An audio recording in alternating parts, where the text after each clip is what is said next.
Salut, tocmai am vorbit cu Paul, mai are nevoie de 2-3 minute ca să intre, așa că mai faceți un ceai, o cafea. Mersi.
Hello, everyone.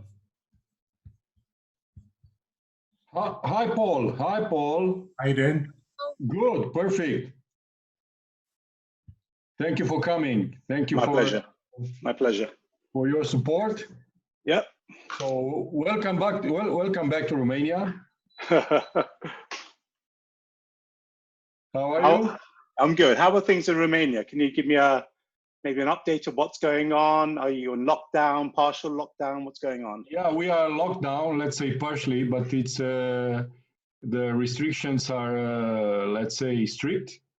Mm-hmm. I mean, we need some paper to move out from our houses, but it's a lockdown. So right, yeah, it's streets tough are situation. empty. Yeah, same here. I was just out for a jog, as I just told your son, and the streets are empty here. It's incredible. It's very surreal what's going on, isn't it? Yes, that's my perception too. Yeah. So are we online? Is everybody there? Can you all hear me? Yeah, we also live on Facebook, so very good. Okay, excellent. We have let's say large audience. Very good. It's good to see everyone. First of all, I want to tell you we've got about 45 minutes, maximum an hour together, so I won't keep you very long. But in this 45 minutes and an hour, Razvan and everyone, I'm going to try and give you an insight into the toughness you need mentally, generally in life, and also in this type of situation. The presentation I'll be using is one which I used in when I delivered a couple of presentations at the European conference in Lisbon 3 years ago in 2017. And so the presentation I haven't changed. I've left it with the same introduction, with the same format as Lisbon. So basically, I'm just repeating something I repeated there, and I will modify it slightly based on our current situation globally. First of all, the thing we need to remember is, guys, that you're not alone, okay? This is a global, as you know, I mean, I'm not telling you anything you don't know, it's a global issue. And when it's a global issue and everybody's in the same boat, then you'll begin to see one of two things happening. You'll begin to see either the ingenious, creative inventors of solutions coming to the fore and taking advantage of what everybody else sees as a disadvantage. So finding huge advantages in a very negative perception, or others who are simply going to sit on their hands, literally, and throw their shoulders up in the air and just complain about it. So these two types of people you'll find across the entire world in every industry, okay? From doctors like my wife. My wife is on the front line at the moment. She's actually an epidemiologist. So she's a consultant on epidemics. So an epidemic is when it spreads in a community.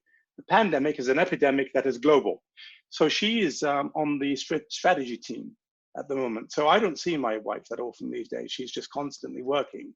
What they're doing here is we're doing very similar to what's happening in Romania. And people are just trying to make the best of a situation. But you begin to see how these two people begin to appear in society. The ones who are finding opportunity in this current situation, the others who are just simply not doing anything. So how do you become one or the other? Well, first of all, there's a natural aptitude. Some people are going to be more like this naturally, and others are going to be more despondent and negative, okay? I can't help you with that. That's something you're born with. So I'm not saying this is better or this is worse. What I'm saying, this is the way life is. However, many people can learn to take choices and make decisions regardless of how they feel, and still find solutions in a difficult situation. So this is all toughness mentally.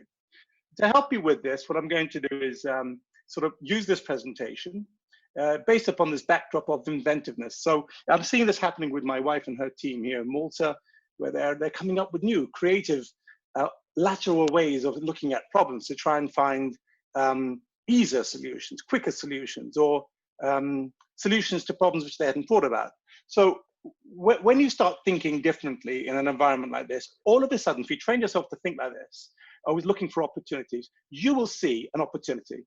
Where everybody else sees doom and gloom, you begin to see opportunity. Now, this happens either naturally, as I said, or you train yourself to think like this, okay? Being mentally tough. So the main problem with all of this is negative attitude. So let's go to our presentation. I'm going to share my screen. You should be able to see that now, okay? It was a warm-up session in Lisbon. And I'm going to move on from this first screen and take you right into, hang on a second, I'm stuck on a frame over here, which I shouldn't be.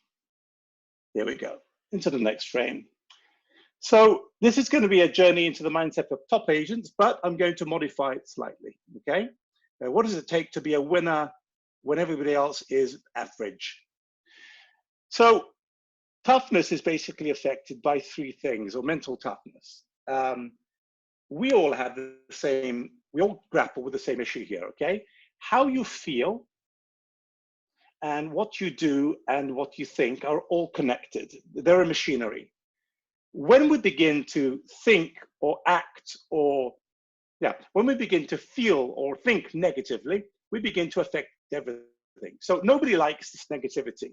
So first of all, it begins with what you allow yourself to think.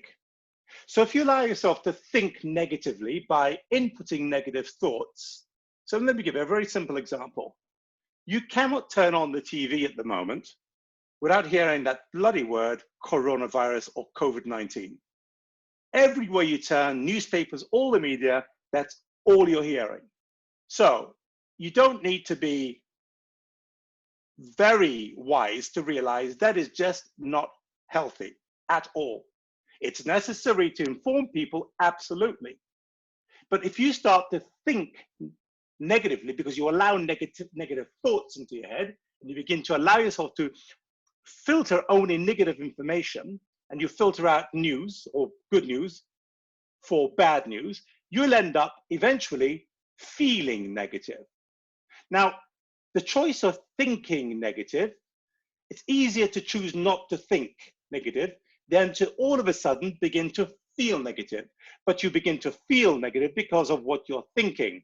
Once you begin to feel negative, it's very difficult to not feel that, because the emotions are extremely powerful.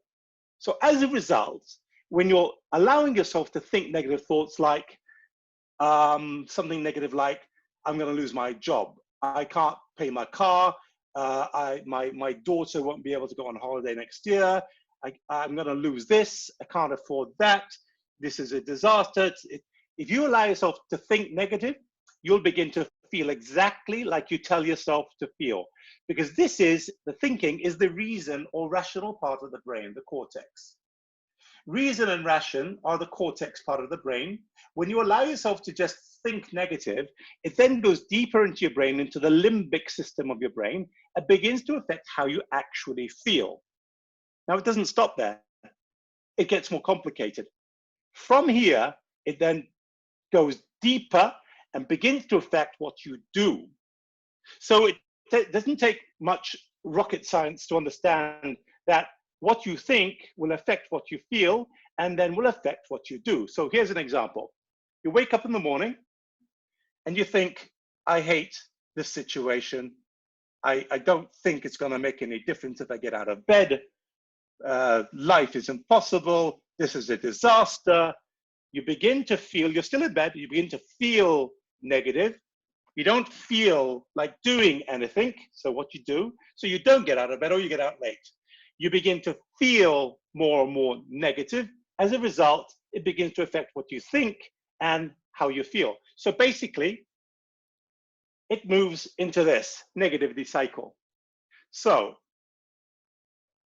negative thoughts affect negative feelings, which give you negative actions, which give you negative results, which result in feeling or a feeling of failure, which result in more negative thoughts, and then more feelings of negativity, more negative actions. And you can see very quickly how terrible it is to be locked in this negative cycle. Now, this negative cycle is very common. I've been in here in my past a number of times, especially when I was a lot younger. In my past, I had like everybody else, we all have history, right? We all have different challenges in our lives. And there are many things in my life where I ended up feeling and acting negative, especially when I got a bit older. You know, when you're in your teens, you feel invincible. When you're really young and full of energy, and you think you're never, you know, nothing's ever going to affect you. But then the first time in my life I ever felt negative or allowed any negative thoughts into my head was when I was 20 and my mother died. And my mother died. I'm a very, I was and then lost it and then became again, but a very spiritual person. I'm a Catholic. I know some of you are also Catholics in Romania. I'd also appreciate some people aren't and have different religions. But in my case, being a Catholic, basically, I was a practicing Catholic.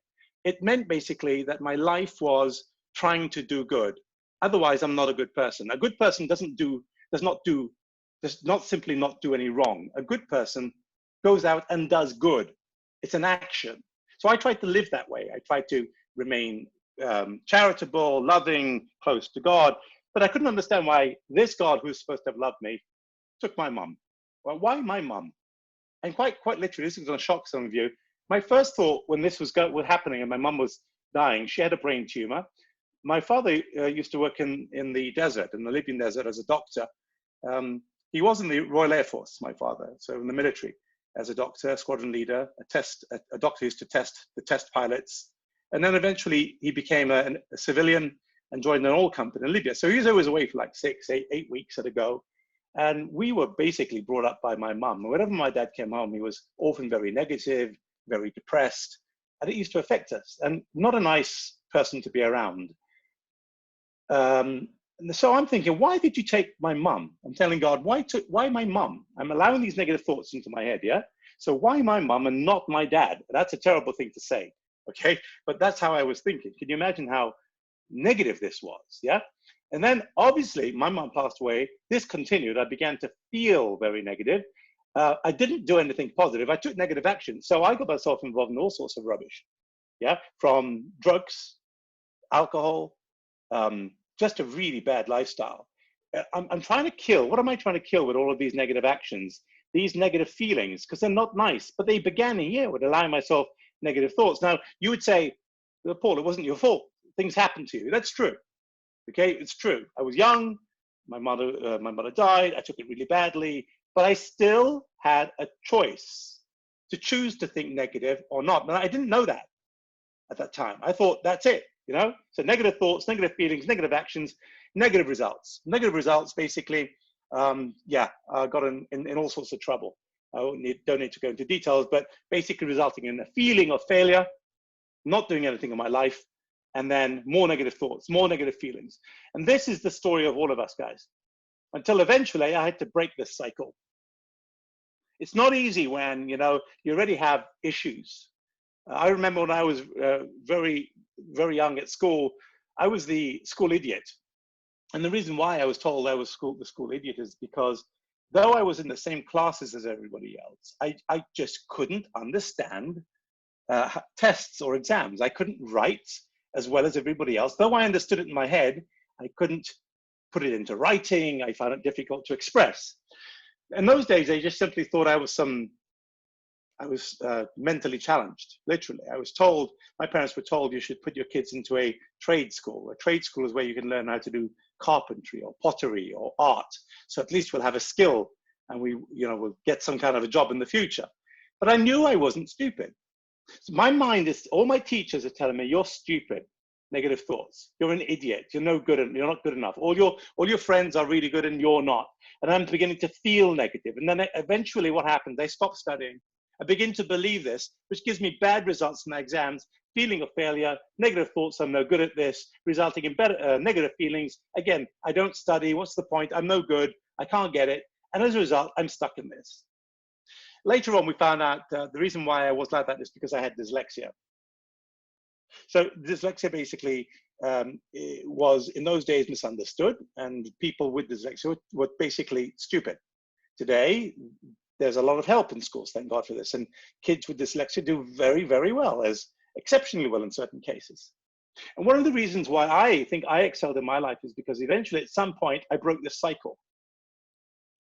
So how do we break these cycles? They're very powerful. I just gave you two examples here. My mother passing away, okay? And by the way, that negative cycle of my mother, that took years. I'm talking like 3, almost 4 years of being lost in life, yeah? And this negative cycle also of feeling I'm not good enough, I'll never make it in life. How do we break it?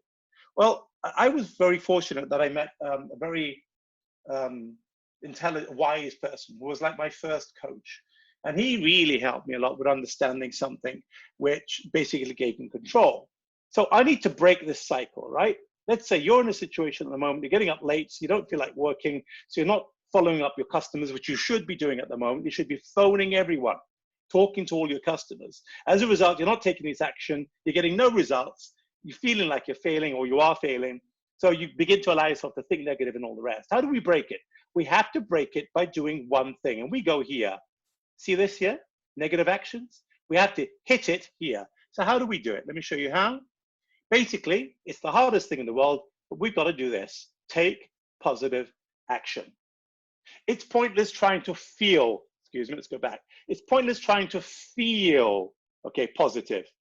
It's impossible to feel positive when you're feeling negative. You can try to think positive thoughts, but this is so powerful that it interrupts this process here. This is extremely difficult. The negative actions you can't do anything about, but the negative results, researchers found that when you actually do something about the problem, you can break the cycle. And that's where this comes in. So the thing you need to do is as difficult as it feels. you need to take positive action. So, example, how did I break it? So it'd been 4 years. I was feeling sorry for myself, with the wrong crowd. I was traveling across Europe. I wasn't studying. I was selling a bit of real estate here. I was selling some real estate there. I was doing timeshare in Tenerife. I was traveling to Tunisia.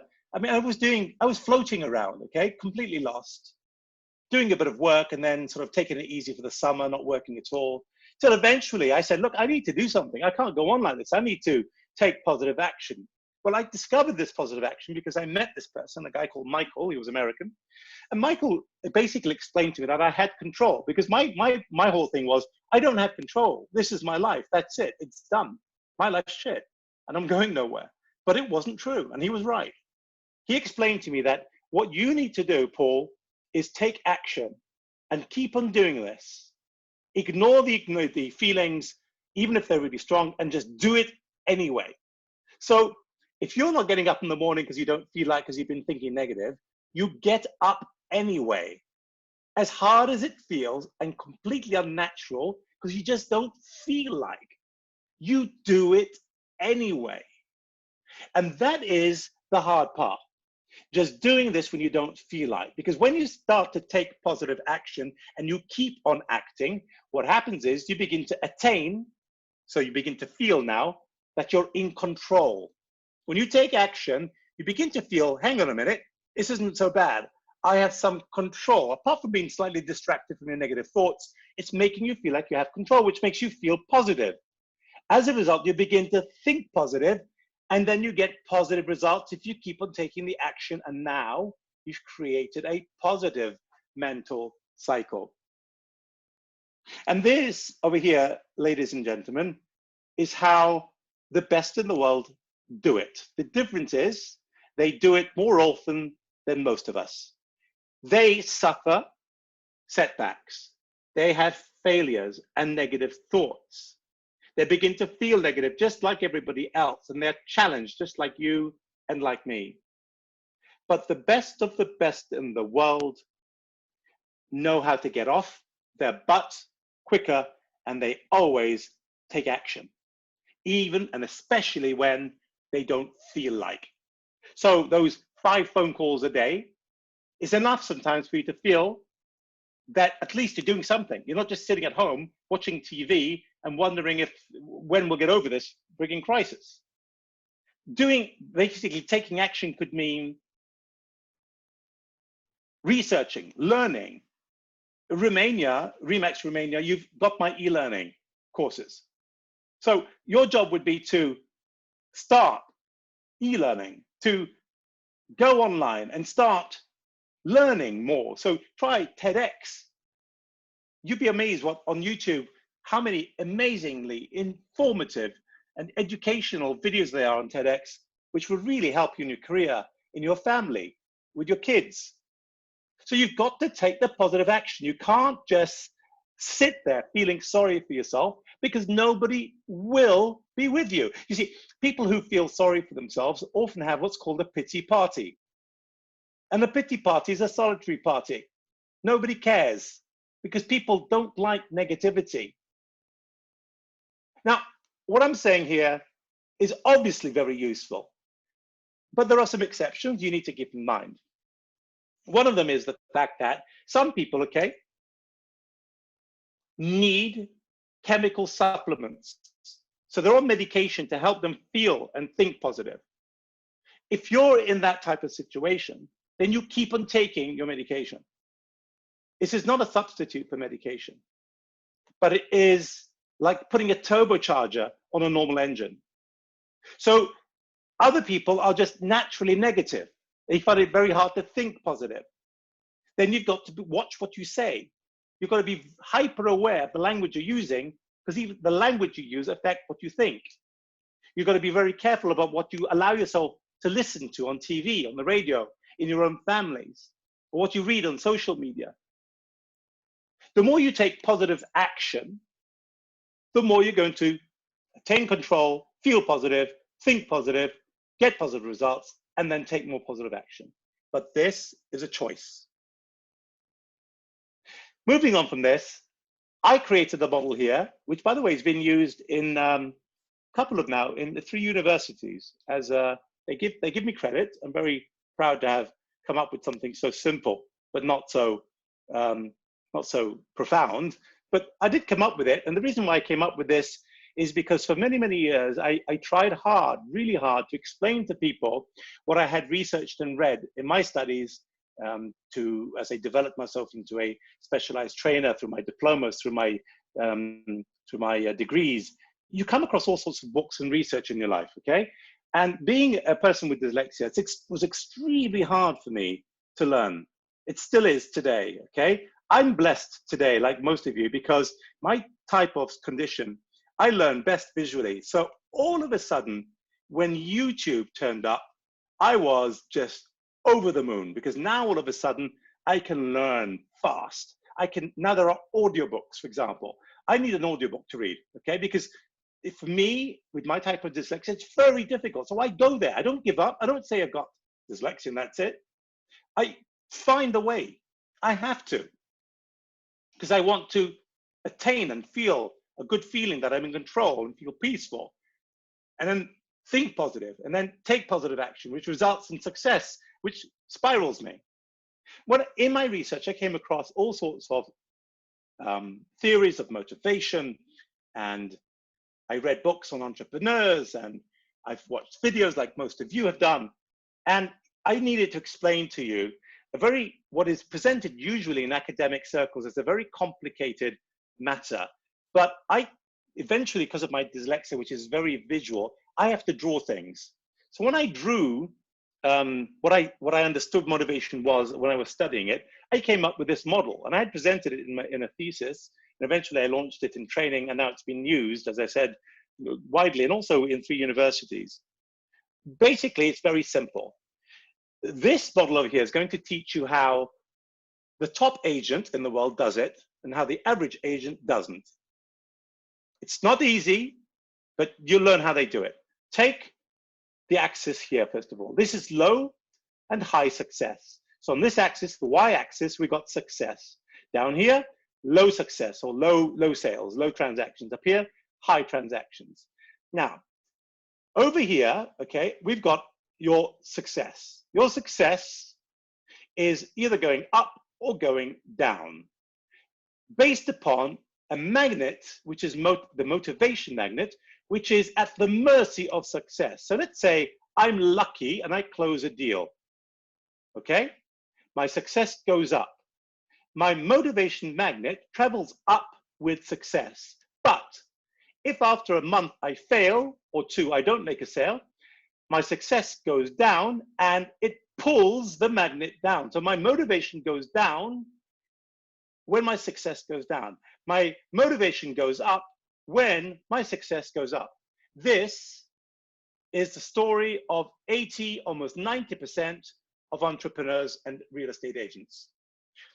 When your success is at the mercy of motivation, or your motivation is at the mercy of success, when they're tied together, you basically are an average agent or a failing agent. You have good days and bad days. But when I interview top agents, because I do quite a bit of coaching, I found that all that I studied and all that I've understood from my research is actually so obvious in top agents. Top agents have managed to somehow grab their motivation, the magnet, and they have tied it, anchored to the ceiling. It's always high. No matter what happens with success, that is always high. Whether they're failing or succeeding, this does not move. They have almost like an insanity about their success, that no matter how bad things are, it's going to be okay and they're going to win. This type of American attitude, as I call it sometimes, you see it on, for example, TV shows like Hot Tuna, or these competitive TV shows, reality shows where one team is competing against another in building cars, for example. You find that the American sort of culture is very conducive towards having motivation always high, regardless of what's happening on the ground. They talk positive, they think positive. If everybody's saying it's a disaster, they're going, it's gonna be all right, you'll see, we'll win, we'll win, we'll win. They have this incredible attitude of having their motivation completely unaffected by success. Whether they are succeeding or failing, it's always high. And what it does, because it's a magnet, is it draws up success. That's basically, in a graphical model, why if you're an average agent or an agent who's failing, why you're failing. You've allowed your motivation to be at the mercy of success. Stop it. Don't do it anymore. If you do that, you will fail in life. You'll also find that this is often because you talk negatively, so you feel negative, so you act negative. And then if you're lucky, you call it luck, you make a sale, you feel good for about 3 or 4 days or a week, and then you're back in a slump again. So top agents don't allow this to happen. They just pivot it high, they leave it stuck high, and they draw up success. And even if they're failing for a month or two, they keep positive. They keep on fighting till eventually they beat everyone. This is the motivation magnet. You need to decide, are you going to be this agent or this agent? And believe me, it is not easy being this type of agent. These guys work really hard, constantly, programming themselves mentally, telling themselves they can do it, avoiding negativity and negative agents and negative outcomes, thinking everything's possible, convincing themselves and everyone around them they can do it. These agents here are blaming their failure on everybody else. They're focusing on what they haven't achieved. They're blaming the customers for wasting their time. They're getting angry, a waste of energy, a waste of motivation. You can't do it. You've got to travel light and use this type of strategy. And then when you've understood this, I can take you to this model here. When you're acting like a top agent, what you get is the Springboard Effect. This again is the result of me trying to, in my dyslexic mind, trying to explain to people like ourselves, okay, like everybody here listening, the very complicated but simplified way of understanding how the best of the best think and act. So if you look at the springboard, you've got your agent down here. This is sales, amount of sales, and this is time. So beginning of the month, they make a sale. There's momentum happening here. They're bouncing up and down. They use that positive attitude because they've mentally tied their motivation to the ceiling to keep on fighting. They don't take a rest. They don't congratulate themselves. They don't go run around the office telling everyone I'm better than you or acting like they're better than them or trying to make others jealous. They use the energy of that sale to work twice as hard. So instead of getting one sale, they get two. They don't rest there. They don't take a break and say, well, I've sold two. I can take a break, especially if they're two big ones and you've just, I don't know, earned 6 months commission in 1 month. They keep on bouncing and they use the momentum of this sale to go to the next one and to the next one and to the next one. And that's how a top agent uses energy of every transaction and the motivation magnet to go upwards, which is completely unheard of in springboards, because it's springboards, you're supposed to jump off the springboard and into the water, right? No, they break all the rules. These guys just keep on using that very energy, that positive feeling, that positive thinking to go to the next level and on to the next and on to the next. And before you know it, they're closing 4, 5. I know agents who I coach are closing 11 a month. And in the same environment where other agents are closing 1 or none. So how the hell do they do it? They have skills and they have the right attitude. That's how they do it. This is the story of all of us. Agents like this don't take a break. They don't take one long break. They take small breaks. And yes, they do take a vacation eventually. But I need to warn you about one thing when you take a vacation. If you've been around in real estate for a while, you already know this. And there is a formula I use to explain this to you. The formula I use is called the momentum loss formula. What this tries to do basically is to explain to you how much momentum you lose in your business when you take a long break. When you take a long break and you are away from your work because you're on, I don't know, in Thailand on holiday when things get better because you made a nice big sale or you had a great 6 months. When you come back to work, it's going to take you weeks to get back to work. But how long does it take? Well, there actually was research carried out from this, and I calculated it this way for you. You want to work out how long it takes you to get back into business and start seeing some results after a vacation. This is how you can work it out. Take the vacation time. So let's say it's 10 days. You went on holiday for 10 days. You're out of work for 10 days, vacation time. Times it by 2.5. So vacation time times 2.5 is 25 plus the vacation time plus 10. So your total momentum loss is 25 plus 10. It takes you 35 days after a 10-day holiday to try and get back and get some momentum going again. So if you go on 2 of these holidays a year for 10 days, you've lost 2 months of momentum. So what should you do? Well, at least you know what it will cost you. What you shouldn't do is take long holidays.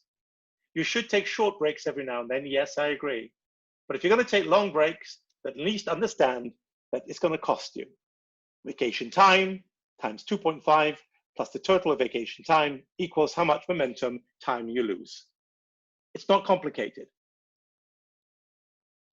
Finally, I want to talk to you about a guy called Shad Helmstetter. You can research this online. You can go online on YouTube and type this guy's name in, Shad Helmstetter, and he'll talk all about this wonderful thing called, or these wonderful things he invented called affirmations.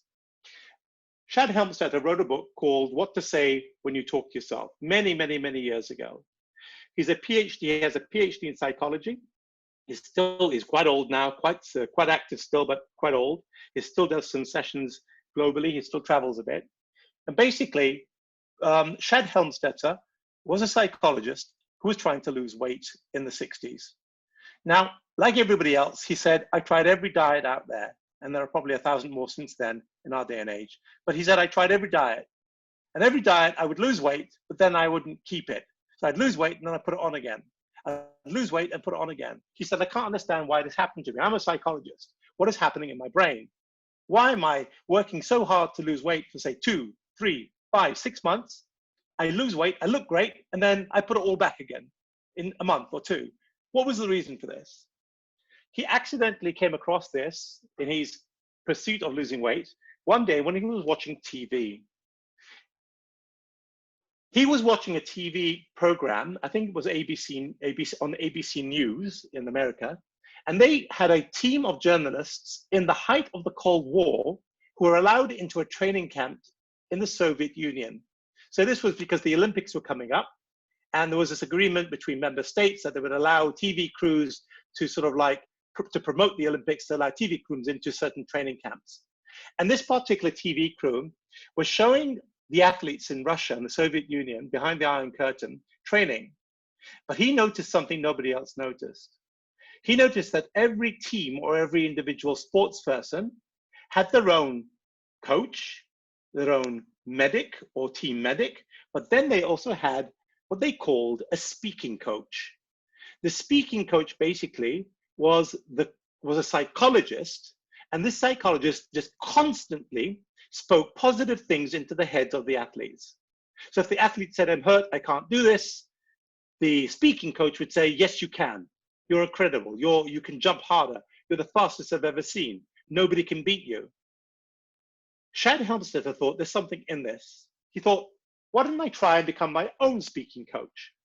So he set about to record his own voice telling himself that he is healthy, he eats healthy, and he is always healthy. So he recorded his voice on a tape in those days. He went to a recording studio. They made tapes for him with his own voice telling himself that he eats healthy, he is healthy. He eats healthy, he eats healthy. Kept him repeating it with gentle, beautiful music in the background. He made a couple of copies of this recording. He would play one at home in his old tape deck, one in his big A drive, in those days there were big tape recorders in the car, and one in his office at the university where he taught psychology. After 12 weeks of every morning listening to himself say this to himself with headphones, not with headphones, on his speaker in his bathroom, in the car and at work, constantly hearing himself say he's healthy and he eats healthy, after 3 months, he lost 38 pounds. That's almost 15 kilos. That's a lot of weight in 3 months, especially when he said he wasn't actually dieting anymore. He didn't think about dieting, he just reprogrammed his head. You'd think, well, maybe he was because he was so obsessed about it and thinking about it all the time. You could be right, and he makes this argument in his book. But then he said the astonishing thing was, one, he kept it up ever since. He never put on weight again. And two, in those 12 weeks where he lost 38 pounds, in the morning, his wife, and in the evening, would be in bed. He would be the first one out of bed and the last one in bed. She would hear his voice in the morning and in the evening saying it to himself. I am healthy, I eat healthy, I eat healthy, I am healthy. She lost 20 pounds in the same period without even knowing what was going on. It was an experiment. He then wrote a book, What to Say When You Talk to Yourself, and explains that this constant mental programming of telling your brain the right information changes the actual form of your brain. The actual physical shape of your brain changes so that your brain only begins to listen to positive things. And those circuits or those pathways where you hear negative thoughts begin to actually die.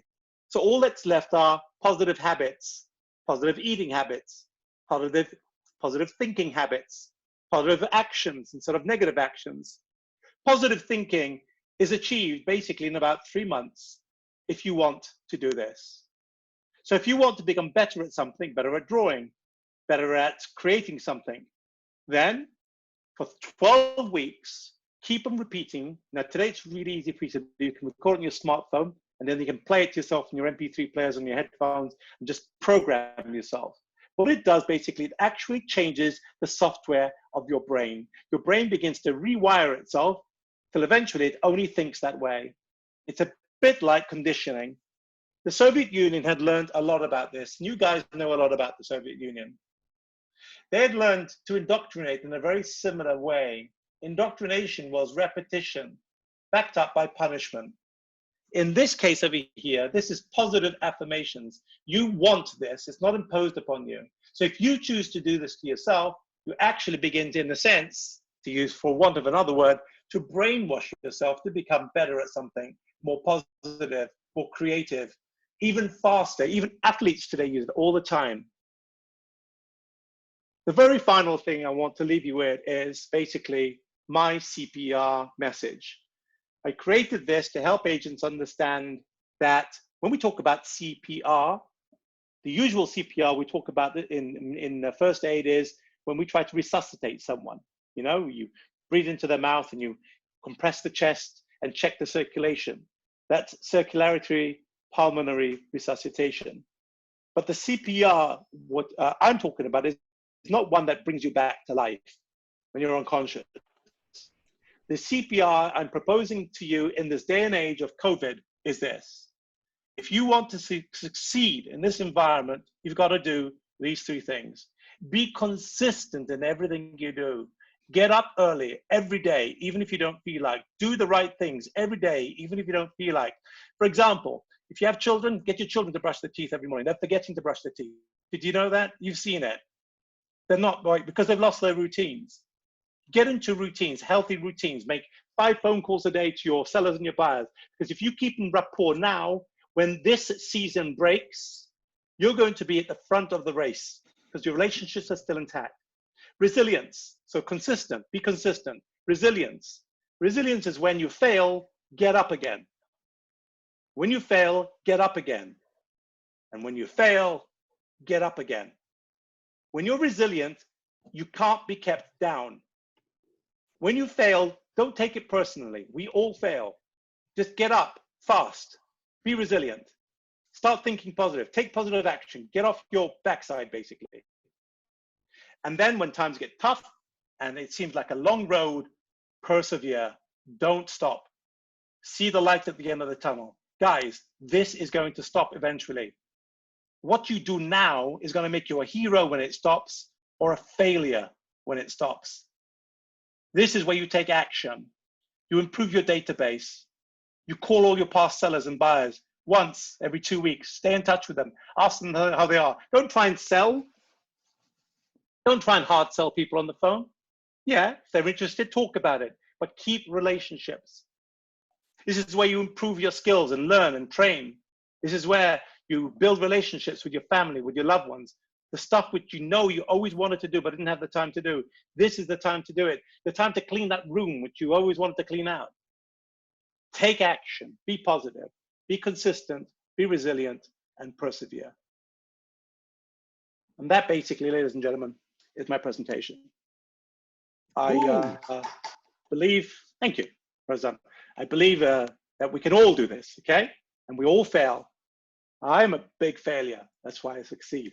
Yeah, because I'm friends with my failings.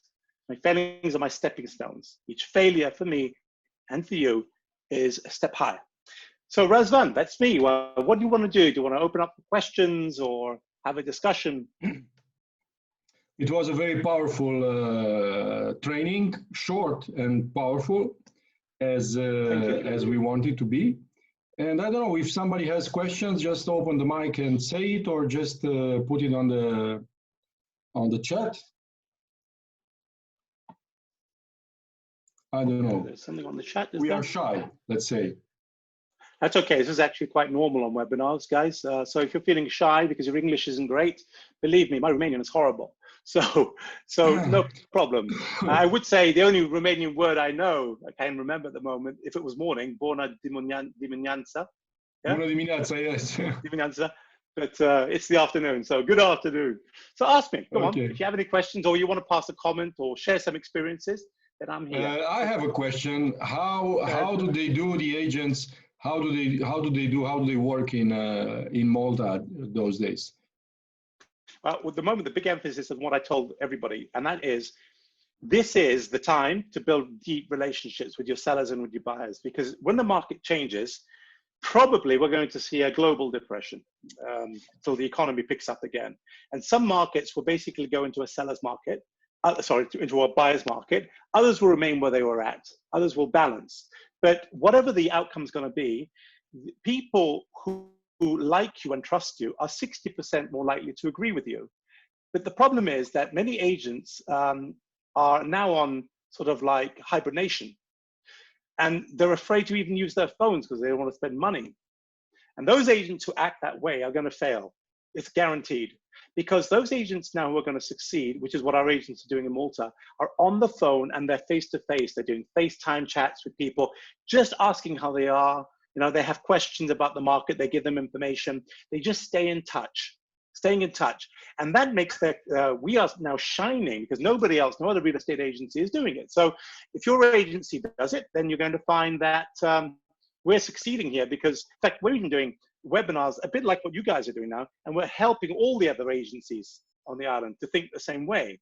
So this is the way to be. I mean, we are one big family in real estate. Yeah, we're Remax. We are the world leading brand, and we're an amazing brand with all of this great backup, but we still have colleagues and friends who we care about in the general field. So yeah, what our agents are doing is webinars every day, okay? And this sort of stuff which I gave you now, it's not just me, that we've got a couple of speakers where we're bringing also interesting speakers from the outside. And also we're just focusing on relationships. Just call your clients, update your database, you know, learn. They're learning all their e-learning courses now. So we've seen a huge spike in e-learning. So this is a great time to invest in oneself. Good, excellent. It's exactly what we wanted to, I don't know, to hear, to see, and to hear. Fantastic, that's one. My pleasure. What if you need me for any more, then just give me a call, and I'm here to help. Okay, cool. Okay. Nice to hear you again. Nice to see you again. Take care, guys. And keep in touch. Big hugs from Cluj from my side, but people are from Bucharest, from Okay, bye. Great to see you all, guys. Thank nice you. seeing you all. I love seeing all your faces. Take care. Bye. Stay safe. Yes, you too, guys. Stay safe, all of you, okay? Thank you. I'll be back soon. Take care. Bye-bye.